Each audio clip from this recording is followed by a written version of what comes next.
ರಂಭಾಪುರಿ ಪ್ರಕರಣ, ಮಹಿಳೆಯರು ಸೇರಿ ಒಟ್ಟು 59 ಜನರ ವಿರುದ್ಧ ಫೇರ್.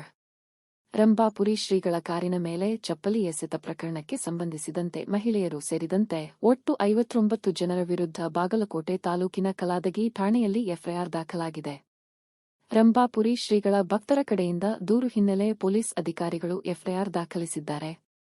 ವಿವಾದ ಕೋರ್ಟ್ನಲ್ಲಿರುವಾಗ ಕಾನೂನು ಸುವ್ಯವಸ್ಥೆ ಹಾಳು, ಶಾಂತಿ ಕದಡುವ ಉದ್ದೇಶದ ಗಲಾಟೆ ಮತ್ತು ಶ್ರೀಗಳಿಗಾದ ಅವಮಾನ ಎಲ್ಲವನ್ನೂ ಪರಿಗಣಿಸಿ ಎಫ್ಐಆರ್ ದಾಖಲಿಸಲಾಗಿದೆ.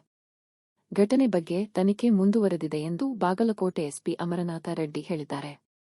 ಕಲಾದಗಿಯ ಗುರುಲಿಂಗೇಶ್ವರ ಪಂಚಗ್ರಹ ಸಂಸ್ಥಾನ ಹಿರೇಮಠದ ಚಂದ್ರಶೇಖರ ಶಿವಾಚಾರ್ಯ ಸ್ವಾಮೀಜಿ ಲಿಂಗೈಕ್ಯರಾದ ಬಳಿಕ ಅವರ ಉತ್ತರಾಧಿಕಾರಿಯನ್ನಾಗಿ ರಂಭಾಪುರಿ ಶ್ರೀಗಳು ಮಧ್ಯಸ್ಥಿಕೆ ವಹಿಸಿ ತಮ್ಮದೇ ಪೀಪದ ಶಿಷ್ಯರಾಗಿರುವ ಕೆ.ಎಂ. ಗಂಗಾಧರ ಸ್ವಾಮೀಜಿಯನ್ನ ನೇಮಕ ಮಾಡಿದ್ದರು. ಇದು ಗ್ರಾಮಸ್ಥರ ಆಕ್ರೋಶಕ್ಕೆ ಕಾರಣವಾಗಿತ್ತು.